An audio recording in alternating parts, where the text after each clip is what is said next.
नए साल की शुरुआत से ही इटावा पुलिस ने अपराध और अपराधियों पर शिकंजा कसना शुरू कर दिया है। पुलिस ने अंतर जनपदीय वाहन चोर गिरोह के 11 सदस्यों को गिरफ्तार करके बड़ा खुलासा किया है, जो कि लगभग पिछले 2 साल में 30 से 35 बाइकों को चुराकर ठिकाने लगा दिया करते थे। देखिए।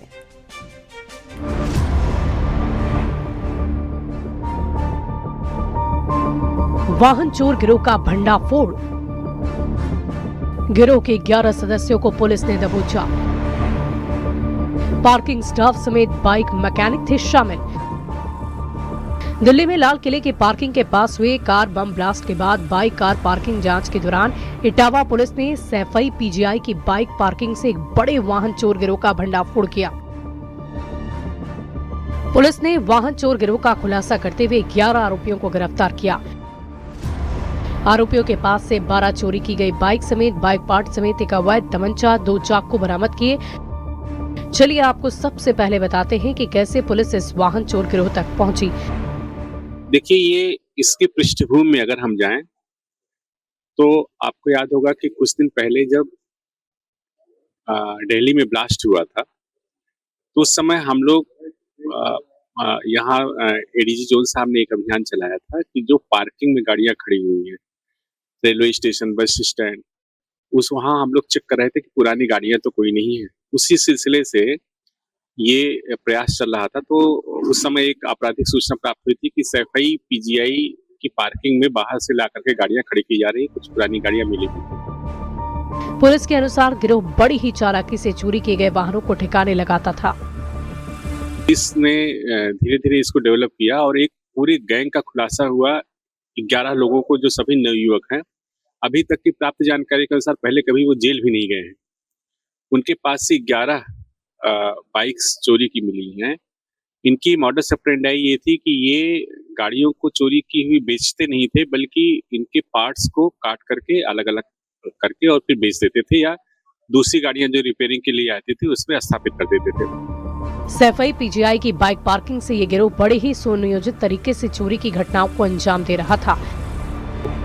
रैकी करने वाले, इसके बाद उस गाड़ी को चुराने वाले, फिर ले आकर के सैफई पीजीआई के पार्किंग में खड़ी करते थे, या फिर एक जगह इन्होंने और ठिकाना बना रखा था जहां से कुछ गाड़ियां हम लोगों ने बरामद करी, वहां ठिकाने लगाते थे और फिर जो है उसको ले जा करके एक सीबू नाम का मिस्त्री है जिसके यहाँ उसे देते थे, और वो भी एक इनके गिरोह का महत्वपूर्ण सदस्य है, जो उन गाड़ियों के महत्वपूर्ण पार्ट्स को निकाल करके, जो उसे यहाँ गाड़ियां रिपेयरिंग में आती थी, उसमें लगा करके ये लोग पैसे कमाते थे। रेकी करने से लेकर बाइक चोरी करने और वाहनों के पार्ट्स को बेचने का काम ये गिरोह कर रहा था।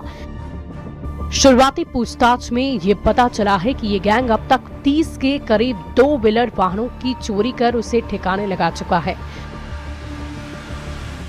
देखिए, जो इनसे प्रारंभिक पूछताछ हुई और अलग अलग इनके लोगों से बात हुई, तो लगभग 30 से 35 गाड़ियों को अभी ये स्वीकार कर रहे हैं।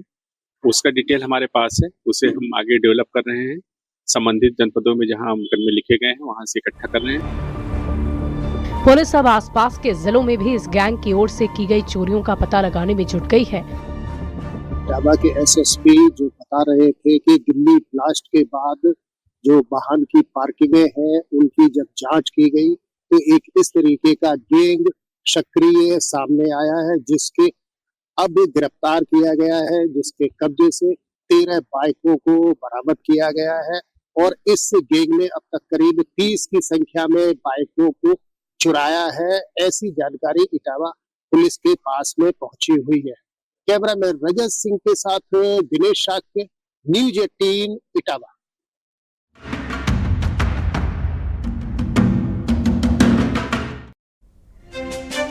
बुलंदशहर में सनसनीखेज मामला सामने आया। एक मासूम बच्ची के साथ गैंगरेप किया गया। विरोध करने पर आरोपियों ने बच्ची की हत्या भी कर दी। हत्या के बाद शव को छत से फेंक भी दिया। पुलिस ने दोनों आरोपियों को देर रात मुठभेड़ के बाद गिरफ्तार कर लिया है। देखिए।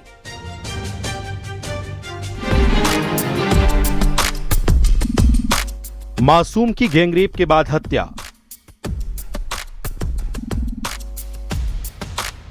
विरोध करने पर बच्ची को छत से फेंका।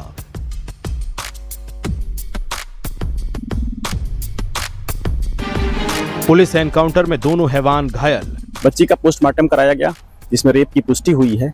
बुलंदशहर में 6 साल की मासूम की गैंगरेप के बाद हत्या कर दी गई। 2 हैवानों ने गैंगरेप के बाद विरोध करने पर गला दबाकर बच्ची को छत से फेंक दिया। ये तहरीर प्राप्त होने पर अभियोग पंजीकृत करके पुलिस तत्काल विवेचना एवं अभियुक्तों की तलाश में जुटी। कांवरा रोड पर बदमाशों के साथ पुलिस की मुठभेड़ हुई। दोनों अभियुक्तों के पैर में गोली लगी, वो घायल हो गए। उन्हें अस्पताल भेजा गया, गंभीर स्थिति में उनका इलाज हो रहा है। बच्ची का पोस्टमार्टम कराया गया जिसमें रेप की पुष्टि हुई है। पुलिस के मुताबिक पकड़े जाने के डर से बच्ची को जान से मारकर शव को 3 मंजिला मकान की छत से नीचे फेंक कर फरार हो गए। परिजन की ओर से बच्ची को जिला अस्पताल लेकर गए, जहां डॉक्टर्स ने बच्ची को मृत घोषित कर दिया। परिजन की तहरीर पर आरोपियों पर केस दर्ज कर लिया गया है। फरीदाबाद थाने में एक सूचना प्राप्त हुई कि इंडस्ट्रियल एरिया के रजीपुरा में एक बच्ची छत से गिरी है, जिसे काफी गंभीर चोटें आई है। पुलिस तत्काल मौके पर पहुंची और परिजनों के सहयोग से अस्पताल लाया गया, जहां डॉक्टरों ने उसे मृत घोषित कर दी गई। परिवार से जब पूछताछ की गई तो उन्होंने बताया कि उसी मकान में दूसरे हिस्से में किराए पर एक राजू है जो बलरामपुर का रहने वाला है और बीरू है जो लखीमपुर खीरी का रहने वाला है, वहीं रहते हैं और ये भी लेबर हैं, फैक्ट्री में काम करते हैं। वो छत पर देखे गए थे। पुलिस ने देर रात आरोपियों की तलाश में छापेमारी शुरू की और घटना के महज 6.5 घंटे में ही पुलिस ने जिला मुख्यालय से करीब 28 किलोमीटर दूर थाना क्षेत्र सिकंदराबाद के इंडस्ट्रियल एरिया में दोनों आरोपियों को एनकाउंटर में गिरफ्तार कर लिया। दोनों के पैर में गोली लगी। घायल आरोपियों की पहचान राजू और वीरू कश्यप के रूप में हुई। शुरुआती पूछताछ में दोनों ने अपना जुर्म कबूल कर लिया। एसएसपी बुलंदशहर सर के द्वारा 3 टीमें गठित की गई। इनके इंडस्ट्रियल एरिया के कांवरा रोड स्थित निर्माणाधीन कॉलोनी में छिपे होने की सूचना प्राप्त हुई थी, जिसके आधार पर पुलिस टीम के द्वारा इनकी गिरफ्तारी का प्रयास किया गया। इस दौरान इनके द्वारा पुलिस टीम पर फायरिंग की गई। जवाबी कार्रवाई में पुलिस के द्वारा फायरिंग की गई, जिसमें ये दोनों अभियुक्त पैर में गोली लगने से घायल हो गए हैं। घायल अवस्था में इन्हें गिरफ्तार कर उपचार हेतु अस्पताल ले जाया गया है। बता दें कि अब पोस्टमार्टम रिपोर्ट में बच्ची के साथ रेप की पुष्टि के बाद दोनों आरोपियों को मुठभेड़ में गिरफ्तार कर लिया गया है। पुलिस फास्ट ट्रैक कोर्ट से दोनों आरोपियों को जल्द से जल्द कड़ी से कड़ी सजा दिलाने में जुट गई है। Bureau report, news 18।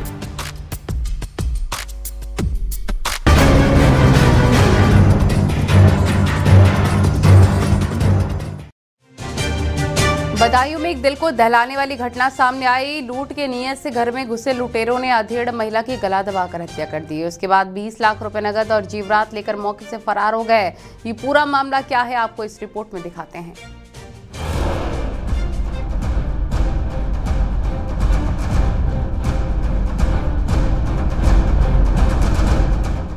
बदायूं में बर्तन कारोबारी की पत्नी की बदमाशों ने गला दबाकर हत्या कर दी।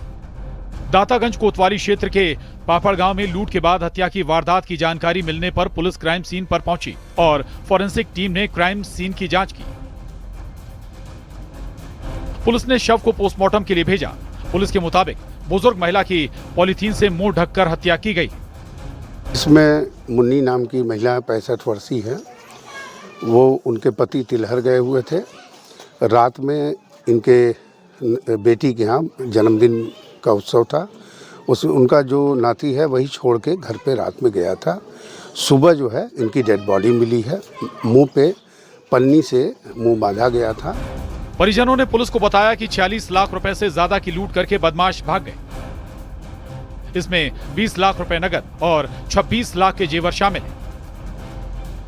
वारदात के वक्त महिला घर पर अकेली थी। पुलिस ने घटना में खुलासे के लिए 4 टीमों को जांच में लगाया है। कुछ इनके यहाँ सामान जो है तितर बितर हुआ है, उसके संबंध में इनके पति द्वारा जो भी छानबीन करने के बाद जो तथ्य आते हैं उस पर कार्रवाई करेंगे। 4 टीमें इसमें गठित कर दी गई हैं। शीघ्र ही इसका खुलासा करेंगे। उसमें सामान तितर बितर है, सामान कुछ गए भी हैं, कैश पैसा भी बता रहा है। तो इस संबंध में छानबीन कर रहे हैं। शीघ्र ही इसका अनावरण करेंगे। पड़ोसियों के मुताबिक शनिवार सुबह महिला काफी देर तक नहीं उठी। पड़ोस की महिलाओं ने उनके घर का दरवाजा खुला हुआ देखा, तब उन्होंने मुन्नी देवी को आवाज लगाई। जब अंदर से कोई जवाब नहीं आया तो वे कमरे में पहुंची। देखा तो महिला का शव पड़ा था। पूरा सामान अस्त व्यस्त था। तो मेरी भाभी आने के बाद उन्हें चीखा पुकारी हुई यहाँ पे, तो जाहिर बात शोर हुआ। उठने के बाद जब आए थे तब अंदर हम लोग गए थे। सब लोग जाने के बाद देखा था अंदर सब बिखरा हुआ सामान था और घर में अंधेरा था। तो ताई इधर वाला कमरा है हमारा, उसमें लेटी हुई थी, आगे सब सामान उधर पड़ा हुआ था। मेन गेट खुला हुआ था उसमें? मेन गेट भाई, मैं जब उस समय चीका पकारी हो चुकी थी, गेट खुला हुआ था। बता दें कि मुन्नी देवी की 4 बेटियां हैं, सभी की शादी हो चुकी है। घर पर मुन्नी देवी अपने पति के साथ रह रही थी। फिलहाल पुलिस ने केस के खुलासे के लिए 4 टीमों का गठन कर दिया है और जल्द ही बुजुर्ग महिला की हत्या का खुलासा करने का दावा किया है। Bureau report, news 18।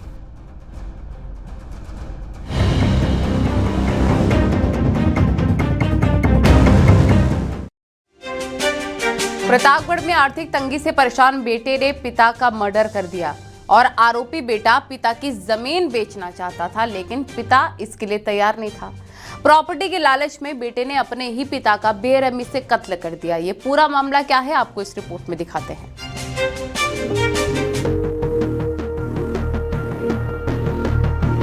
बुजुर्ग का मर्डर, हत्यारा निकला बेटा। खेत बेचने से मना करने पर बाप का मर्डर। प्रतापगढ़ में एक बुजुर्ग की हत्या का पुलिस ने खुलासा कर दिया है।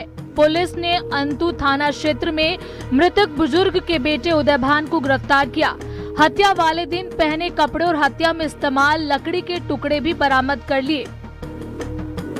पुलिस ने तहकीकात करी तो इसमें फुटेजेस मिले सीसीटीवी के, उसमें बेटे का मूवमेंट जो था वो संदिग्ध प्रतीत हुआ। उससे गहन पूछताछ करी गई तो इसमें ये पता लगा कि उसका बेटा जो उदयभान था, जिसकी उम्र लगभग 35 साल है, उसने ही अपने पिता की हत्या हार्ड एंड ब्लंट ऑब्जेक्ट जो चारपाई का पाया था उसको यूज करके करी थी।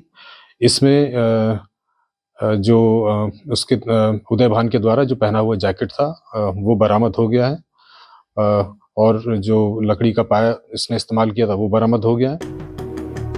पुलिस की पूछताछ में हत्या के कारणों का खुलासा हुआ है। आरोपी बेटा आर्थिक तंगी से जूझ रहा था।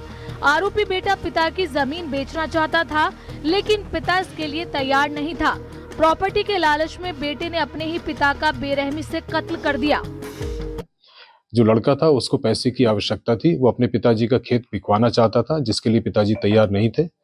इसी के कारण उसने नाराज होकर ये घटना कारित करी है। पुलिस के मुताबिक बेटे की तरफ से ही पिता की हत्या का केस दर्ज कराया गया। मामले के खुलासे के लिए 4 टीमों का गठन किया गया। ग्राम नरी पड़ता है थाना अंतु में। यहाँ पर 29 तारीख को रामलखन नाम के व्यक्ति, जिनकी उम्र लगभग 62 साल की थी, इनकी डेड बॉडी सरसों के खेत में मिली थी। इसमें तत्काल पुलिस के द्वारा मुकदमा कायम किया गया और उसके बेटे की तरफ से मुकदमा कायम किया गया था। बता दें कि आरोपी बेटे ने पिता की हत्या के बाद सारे सबूतों को बड़ी ही सुनियोजित तरीके से ठिकाने लगाए। हत्या के बाद उसने शव को सरसों के खेत में छिपा दिया। घर लौटते समय आरोपी बेटा मेन रास्ते से न आकर खेतों के रास्ते गया और खेत में ही पिता का मोबाइल फेंक दिया। Bureau report, news 18।